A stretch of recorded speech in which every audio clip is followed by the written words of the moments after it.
Welcome student, SOM online class में आपका स्वागत है। आज बात करेंगे हिंदी ग्रामर की। हिंदी ग्रामर में हम पढ़ रहे थे, तो हिंदी व्याकरण की बात करेंगे इस वीडियो में।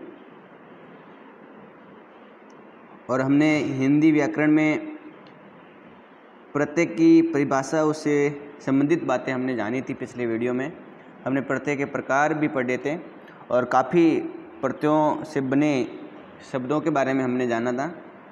हमने पढ़ा सबसे पहले कृत प्रत्यय, ठीक है, और उसके बाद में सेकंड नंबर हम पढ़ेंगे तद्धित प्रत्यय। कृत प्रत्यय जो क्रियाओं के पीछे लगते हैं, ऐसे प्रत्यय कृत प्रत्यय हैं, उसकी हमने बात की थी। आज बात करते हैं, और आप अपने कॉपी में बढ़िया राइटिंग में लिखेंगे जैसे मैं लिख रहा हूँ। कृत प्रत्यय के भेद पढ़ेंगे। अब क्या पढ़ेंगे? कृत प्रत्यय के भेद कि कृत प्रत्यय कितने प्रकार के होते हैं। पहली बात तो ये समझना जरूरी है, कृत प्रत्यय का मतलब क्या हुआ? ऐसे प्रत्यय जो क्रिया के पीछे लगते हैं, ठीक है, ऐसे शब्दांश, ठीक है, जो क्रिया के पीछे लगते हैं वो आपके कृत प्रत्यय हैं। ये ध्यान रखना है आपको। अगर हम कृत प्रत्यय के भेद की बात करें, और हिंदी में रूप के अनुसार कृत प्रत्यय के दो भेद हैं। कितने भेद हैं? दो। तो एक लाइन आपको ये भी लिखनी है कि हिंदी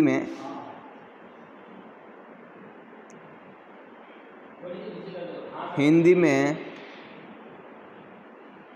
रूप के अनुसार, किसके अनुसार? रूप के अनुसार कृत प्रत्यय के दो भेद हैं। कितने भेद हैं? दो भेद हैं। कौन कौन से हैं? पहले बात करेंगे विकारी कृत प्रत्यय, ठीक है,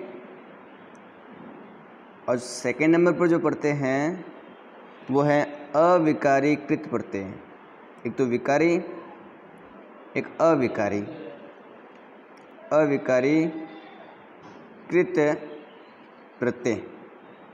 ध्यान से सुनेंगे, समझेंगे कि विकारी कृत प्रत्यय कौन से होते हैं, अविकारी कृत प्रत्यय कौन से होते हैं। देखिए, पहले बात करते हैं हम एक नंबर विकारी कृत प्रत्यय की। तो अब हमारी हेडिंग हो जाएंगी विकारी कृत प्रत्यय। समझना है और लिखना भी है आपको कि विकारी कृत प्रत्यय कौन से होते हैं, अविकारी कृत प्रत्यय कौन से होते हैं। तो इसके बारे में हम समझेंगे, लिखेंगे। पहले आप इसकी परिभाषा लिख लो, फिर अपने परिभाषा को समझना भी ज़रूरी है, इसलिए पहले परिभाषा लिखेंगे ताकि देख करके आराम से साथ साथ में समझ सकते हैं। अब लिखेंगे ऐसे कृत प्रत्यय, ऐसे कृत प्रत्यय जिनसे ऐसे कृत प्रत्यय जिनसे शुद्ध संज्ञा या विशेषण बनते हैं। संज्ञा या विशेषण बनते हैं। क्या बनते हैं? शुद्ध संज्ञा या विशेषण बनते हैं। ऐसे जो प्रत्यय होते हैं उन्हें विकारी कृत प्रत्यय कहते हैं। इसलिए उन शब्दों को हम विकारी कृत प्रत्यय कहेंगे, ये ध्यान रखना है। तो इसलिए इसे कौन से प्रत्यय जो क्या करते हैं, शुद्ध संज्ञा व विशेषण बनाते हैं, जिनसे बनता है उन कृत प्रत्ययों से। तो ध्यान रखना है कि इसलिए इसे विकारी कृत प्रत्यय कहते हैं, ठीक है। तो परिभाषा वापस देखेंगे आप। ऐसे कृत प्रत्यय जिनसे, ऐसे कृत प्रत्यय मतलब ऐसे प्रत्यय जो क्रिया के पीछे लगते हैं, जिनसे क्या हो, संज्ञा व विशेषण बनते हो। संज्ञा या विशेषण बनते हो, इसलिए इसे हम विकारीकृत प्रत्यय कहते हैं। बात को आप ऐसे समझो विकारी का मतलब होता है परिवर्तन कर लेना, विकार उत्पन्न कर लेना, उसमें कुछ बदलाव कर देना। अगर कोई ऐसे प्रत्यय हैं, ऐसे कृत प्रत्यय हैं जो किसी शब्द के पीछे लग करके उसमें कुछ विकार उत्पन्न कर दे, ऐसे कृत प्रत्यय जिनसे विकार उत्पन्न होने से संज्ञा व विशेषण शब्द बनते हैं, वो जो प्रत्यय हैं वो आपके विकारी कृत प्रत्यय हैं। बात समझना है कि जिन शब्दों के पीछे अपन कृत प्रत्यय लगाएंगे, जो क्रिया होगी, कृत प्रत्यय लगाने से अगर वो शब्द संज्ञा या विशेषण बन जाए, संज्ञा या विशेषण बन जाए, तो मैं उसको बताऊंगा कि वो विकारी कृत प्रत्यय है। जैसे मान लो आपने किसी शब्द के पीछे कुछ शब्द कृत प्रत्यय लगा दिया, ठीक है, मतलब किसी क्रिया के पीछे आपने प्रत्यय लगाया है, तो वो कौन सा प्रत्यय होगा? कृत प्रत्यय होगा। और जब मैंने क्रिया के पीछे कृत प्रत्यय लगाया तो विकार उत्पन्न हुआ, बदलाव हुआ। और क्या बदलाव हुआ कि वो जो शब्द हैं, जो क्रिया है, वो संज्ञा या विशेषण बन गए। तो मैं कह सकता हूँ कि वो जो प्रत्यय था जिसकी वजह से वो शब्द है, जो क्रिया थी, वो संज्ञा या विशेषण बन गई है। तो वो आपका ध्यान रखना है कि जो प्रत्यय आपने पीछे लगाया है वो विकारीकृत प्रत्यय लगाया है, ये ध्यान रखना है आपको। अब विकारीकृत प्रत्यय के भी 4 भेद हैं। कितने प्रकार हैं? 4 तो लिखेंगे आप। विकारी कृत प्रत्यय के 4 भेद हैं, के 4 भेद हैं या भेद होते हैं, एक ही बात है। तो मैंने एक लाइन लिखी है कि विकारीकृत प्रत्यय के कितने भेद होते हैं? 4 भेद होते हैं, ये ध्यान रखना है आपको। अब कौन कौन से होते हैं वो भी अपन लिख लेते हैं और समझ लेते हैं कौन कौन से होते हैं। सबसे पहला होता है क्रियार्थक संज्ञा। क्रियार्थक संज्ञा,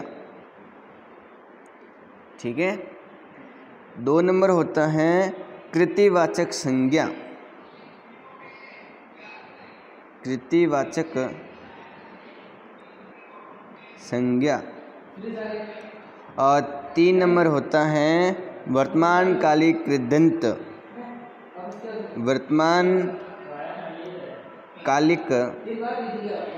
वर्तमानकालिक कृदंत, भूतकालिक कृदंत, भूतकालिक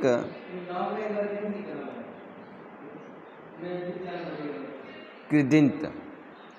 तो क्रियार्थक संज्ञा, कृतिवाचक संज्ञा, वर्तमान कालिक कृदंत और भूतकालिक कृदंत, ये हैं विकारीकृत प्रत्यय के 4 भेद।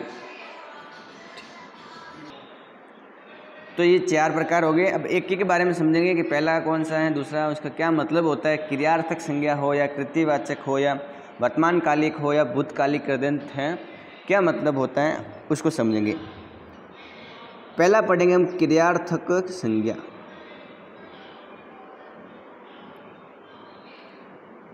ठीक है, तो आराम से सुनेंगे, समझेंगे क्रियार्थक संज्ञा क्या है। वह संज्ञा, परिभाषा लिखेंगे, वह संज्ञा, पहले परिभाषा लिखनी है फिर समझनी है।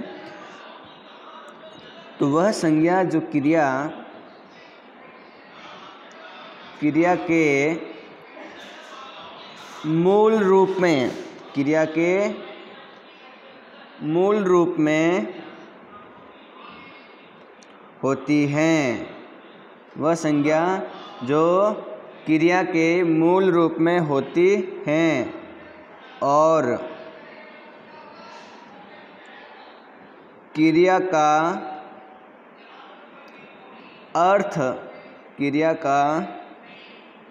अर्थ देती हैं। ठीक है, या आप इसको ऐसे भी लिख सकते हैं, अर्थात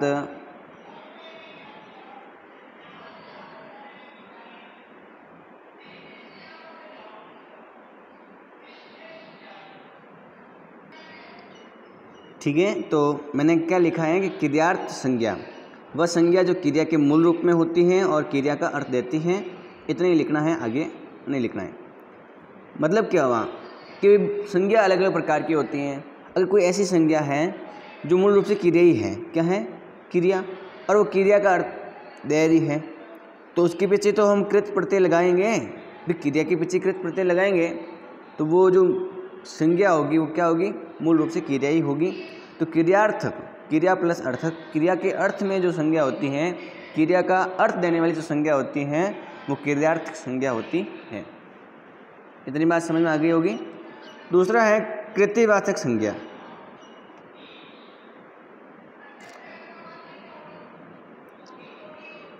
कृत्यवाचक संज्ञा, ठीक है, परिभाषा लिखेंगे। वे प्रत्यय जिनके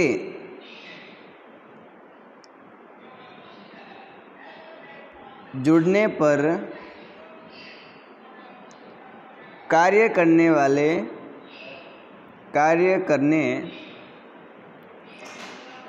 वाले का बोध हो उसे कृत्यवाचक संज्ञा कहते हैं।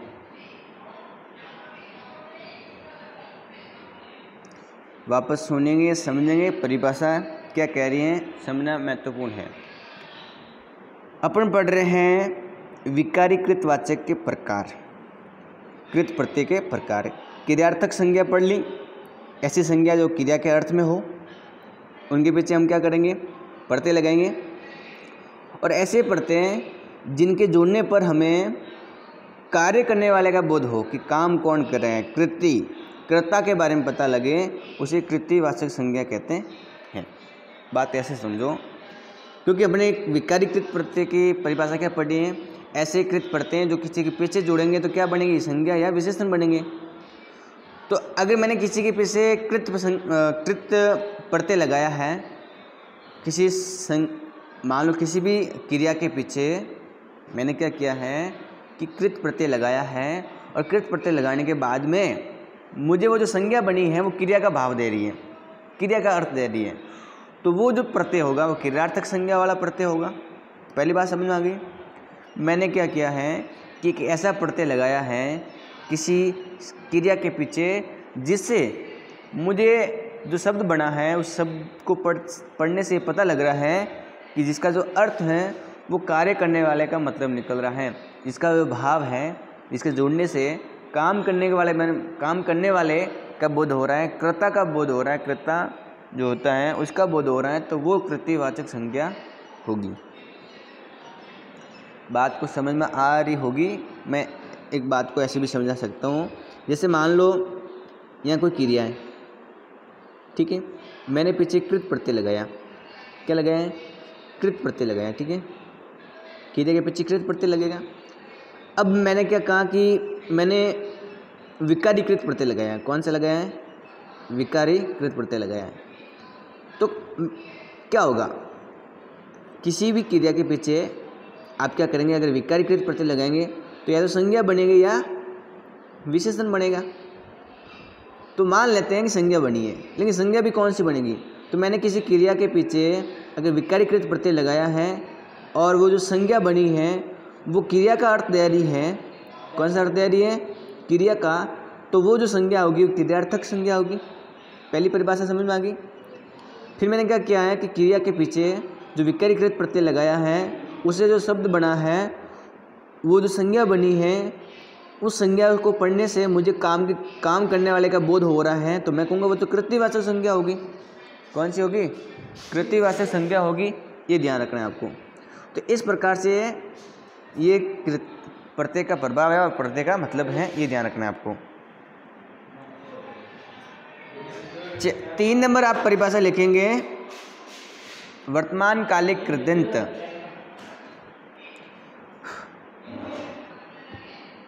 वर्तमान कालिक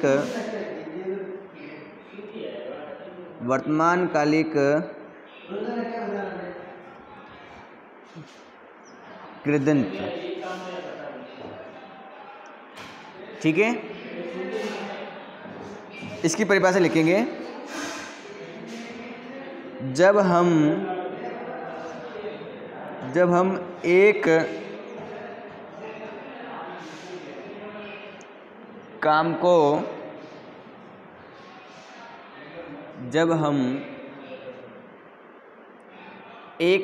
को करते हुए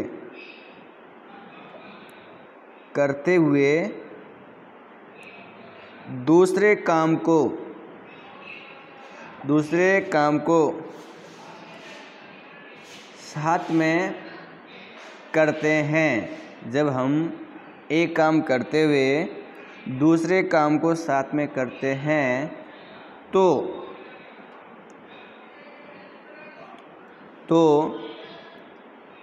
पहले वाली की गई क्रिया को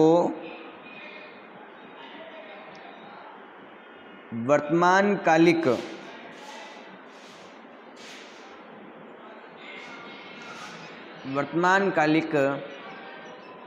कृदंत कहते हैं।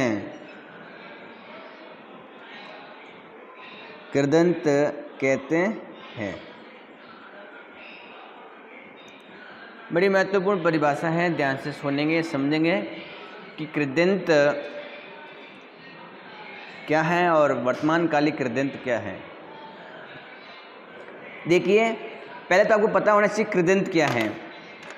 किसी क्रिया के पीछे अगर आपने कोई प्रत्यय लगाया है, कृत प्रत्यय, और उसके बाद जो शब्द बना है वो कृदंत होता है। किसी भी क्रिया के पीछे आपने प्रत्यय लगाया है, कृत प्रत्यय लगाया है, कौन सा प्रत्यय? कृत प्रत्यय लगाया है, तो जो शब्द बनेगा उसको कृदंत कहते हैं। क्या बोलते हैं इसको? कृदंत कहते हैं। अपन पढ़ रहे हैं वर्तमानकालिक कृदंत। तो परिभाषा क्या कह रहे हैं, ध्यान से देखेंगे और सुनेंगे कि जब हम एक काम को करते हुए दूसरे काम को साथ में करते हैं। ऐसा अक्सर होता है हमारे जीवन में कि हम एक काम के साथ में दो काम करते हैं। तो क्या होता है कि जो पहले वाली क्रिया है, उस क्रिया को हम वर्तमानकालिक कृदंत कहते हैं। भाई आप दो काम करेंगे, उसमें जो पहली क्रिया है वो आपकी कौन सी हो जाएगी? वर्तमानकालिक कृदंत हो जाएगी, क्योंकि पहले वाले क्रिया के पीछे हम प्रत्यय तो लगाएंगे, तो वो जो प्रत्यय लगाया कृत प्रत्यय वो कृदंत हो गया, और वो वर्तमान समय का है। एक समय में दो जो काम कर रहे हो, पहली वाली जो क्रिया है वर्तमानकालिक कृदंत कहलाती है। ये ध्यान रखना है आपको, ठीक है। तो अपने तीसरा प्रकार भी पढ़ लिया। अब 4 नंबर जो विकारीकृत प्रत्यय हैं वो है भूतकालिक कृदंत। तो लिखेंगे भूतकालिक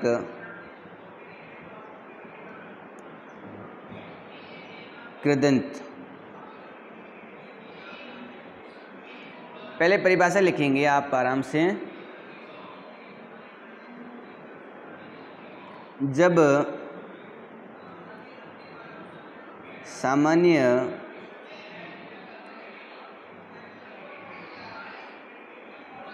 भूतकालिक क्रिया को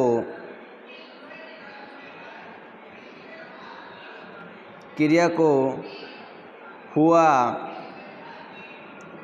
हुए, हुई आदि को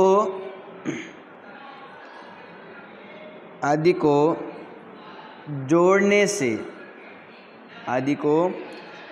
से भूतकालिक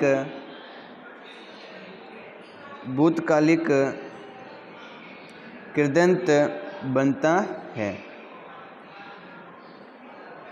ठीक है। तो वापस परिभाषा देखेंगे कि जब सामान्य भूतकालिक क्रिया को हुआ, हुई या हुए आदि को जोड़ने से भूतकालिक कृदंत बनता है। मतलब ये हुआ कि अगर क्रिया है जो सामान्य भूतकाल की है, क्या है, जैसे हुई, हो गया, ये तो भूतकाल की क्रिया है, और उसको हम जोड़ते हैं प्रत्यय के रूप में। अगर उनके पीछे हम प्रत्यय जोड़ते हैं तो जो भी बनेगा शब्द, जो कृदंत बनेगा वो भूतकालिक कृदंत बनेगा। अरे इस बात को आप ऐसे समझो कि भूतकाल की क्रिया भी अपन क्या पढ़ रहे हैं, अपन कृत प्रत्यय पढ़ रहे हैं, मतलब क्रिया के पीछे लगेगा, वो भी कौन सा, विकारी पढ़ रहे हैं। तो मैंने कहा कि अगर हम कृत प्रत्यय किसी भूतकाल की जो क्रिया है उसके पीछे लगाएंगे तो जो फिर कृदंत बनेगा। कृदंत क्यों बनेगा, क्योंकि अपन कृत प्रत्यय लगा रहे हैं। जिस शब्द के पीछे हम कृत प्रत्यय लगाते हैं वो कृदंत शब्द बनता है। अर्थात ये हुआ कि जिस क्रिया के पीछे, जो क्रिया भूतकाल की है, अगर उसके पीछे मैंने कोई प्रत्यय लगाया है, विकारीकृत प्रत्यय लगाया है, तो वो जो शब्द बनेगा, जो संज्ञा या विशेषण बनेगा, वो क्या बनेगा, भूतकालिक कृदित बनेगा। ये ध्यान रखना है आपको। तो पहला प्रकार हमने विकारी पढ़ लिया। दूसरा जो प्रकार है वो अविकारीकृत प्रत्यय है। अविकारीकृत प्रत्यय, ठीक है, उसकी बात करते हैं, आराम से समझेंगे, सुनेंगे। इस वीडियो को आप 2-3 बार देखेंगे तो शायद ये परिभाषा आपको अच्छी तरह से समझ में आ जाएगी कि कौन कौन सी परिभाषाएं हैं। तो आराम से ध्यान से सुनेंगे, देखेंगे, समझेंगे कि अविकारीकृत प्रत्यय क्या होते हैं। लिखेंगे ऐसे कृत प्रत्यय जिनसे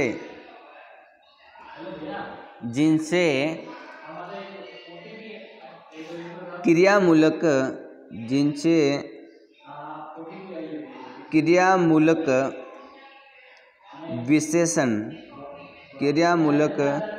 विशेषण या अवयव बनते हैं। क्या बनते हैं, अवयव बनते हैं। तो मैंने क्या परिभाषा बताई है, ऐसे कृत प्रत्यय जिनसे क्रियामूलक विशेषण या अवयव बनते हैं, ठीक है, तो उसे हम क्या बोलेंगे, उसे अविकारीकृत प्रत्यय बोलेंगे। इसलिए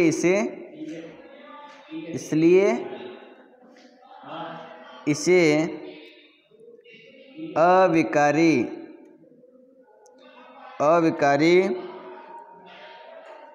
प्रत्यय कहते हैं।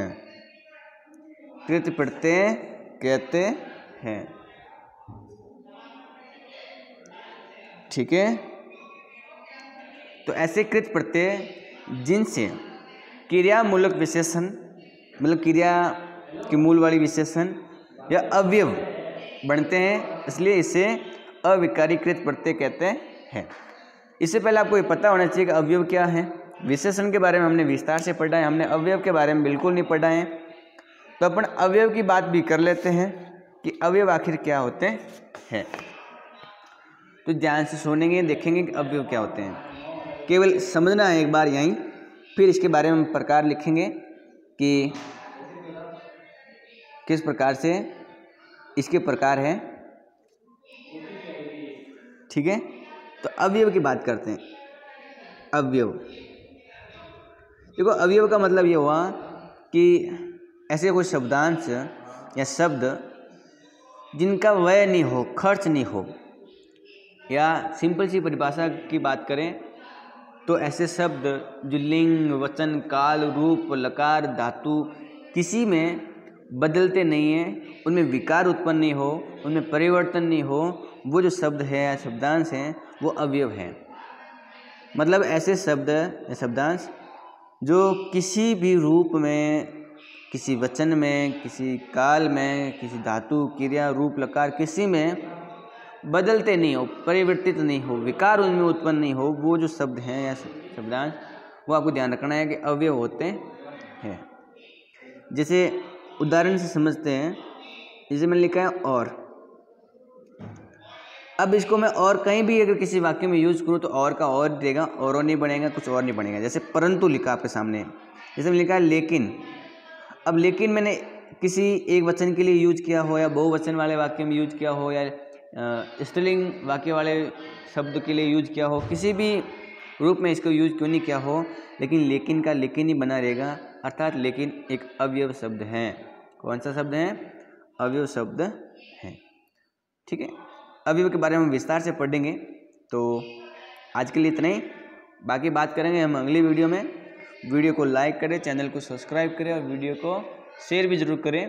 इस वीडियो को 2-3 बार देखना है ताकि आपको समझ में आ जाए परिभाषाएं, और इसके साथ में जो लिखा है मैंने व्यवस्थित रूप से आपको वैसे बढ़िया राइटिंग में अपनी कॉपी में भी लिखना है।